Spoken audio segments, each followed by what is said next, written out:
People's presence can be your prison. Let's settle in for this one. I want you to pull up a chair, get comfortable, take a breath, take a deep breath. Because this ain't no sermon, this ain't no lecture. This is a kitchen table conversation. The kind you only have with someone who has lived through some things, survived some things, and healed from some things. This one is tender, it's honest, and it may stir up memories, questions, maybe even tears. And if they come, let them flow. Tears are not weakness, they are release, they are revelation. And just so you know, you're not alone. I'm right here with you. Let's talk about relationships, because most of us grew up believing relationships were blessings, and many of them are. God created us for connection, for love, and for community. From the beginning, He said it was not good for us to be alone. But what we don't talk enough about is the truth. Not all relationships are healthy. Not all connections are divinely assigned. And some relationships, even the ones we love deeply, can become weights. They can delay us, drain us, distract us, and derail us. And sometimes they can imprison us. And I learned that the hard way. There was a season in my life when I held on to people longer than I should have. I thought loyalty meant endurance. I thought love meant sacrificing my peace. I thought being good meant bending myself into shapes that pleased everyone else, while breaking everything inside of me. At first, I didn't notice. I was on autopilot, showing up, saying yes because I was afraid to say no. Pouring into people from a cup that was cracked and empty. Tolerating attitudes, behaviors, dysfunction, telling myself, that's just how they are. God wants me to be patient. Maybe it'll get better. But the truth, it wasn't getting better. I was getting worse. I became spiritually dry, emotionally exhausted, mentally scattered, and I couldn't understand why nothing in my life was moving forward. Doors stayed locked, opportunities felt blocked, breakthrough never came. One day, frustrated, confused, I sat before God and said, Lord, I'm trying, I'm praying, and I'm doing everything I know how to do. Why do I feel so stuck? And He didn't answer loud, and it wasn't dramatic. It was actually a whisper, but it held weight behind it. Your relationships are causing delay.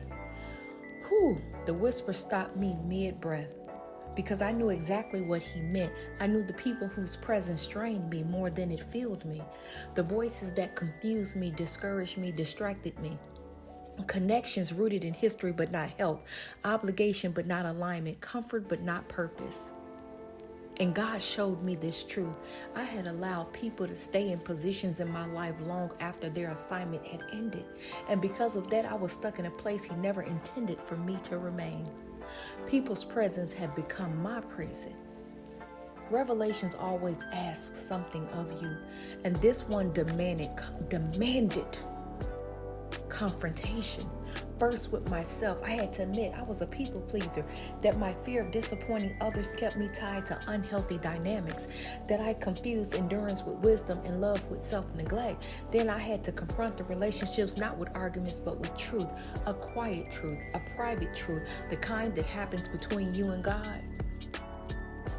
That some people were seasonal, some were lessons, and some were stepping stones. And I kept resurrecting them because I felt guilty letting them die.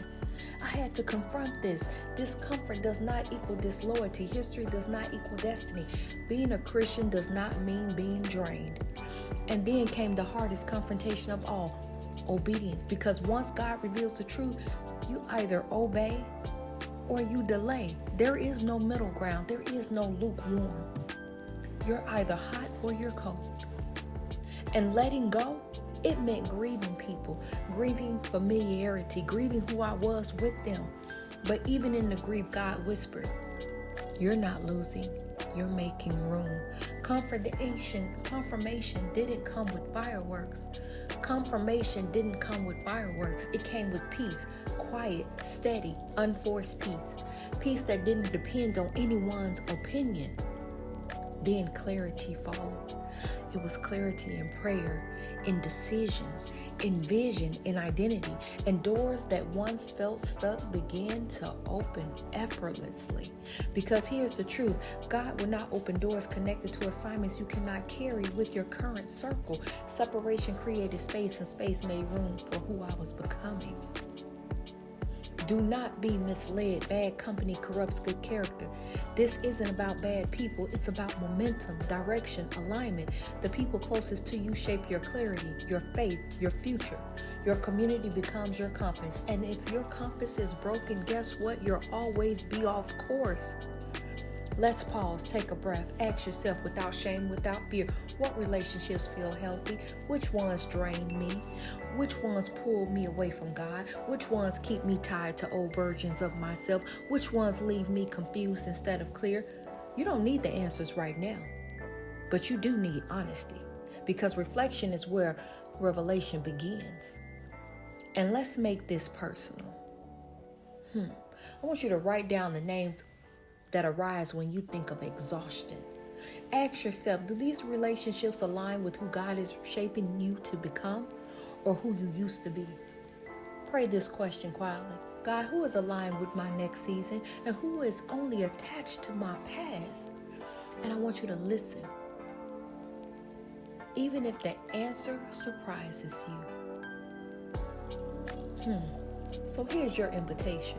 Choose freedom, not guilt, not obligation, not fear, not history. Freedom. Release what drains you so you can receive what God is trying to give you. Let go of what delays you so you can step into what destiny demands. Trust God with the relationships you release, and trust Him even more with the ones He will send. Because people's presence can be your prison, but God's presence is always your freedom. Choose alignment over attachment, purpose over people-pleasing, growth over guilt, freedom over fear. Walk into the next chapter with open hands and an open heart. God is ready to fill the space your courage creates. If this met you where you are, sit with it, write about it, pray through it.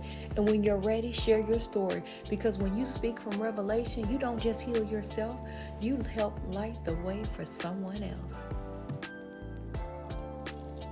Before you go, take a deep breath.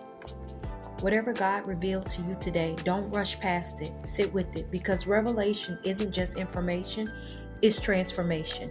If this blessed you, share it with someone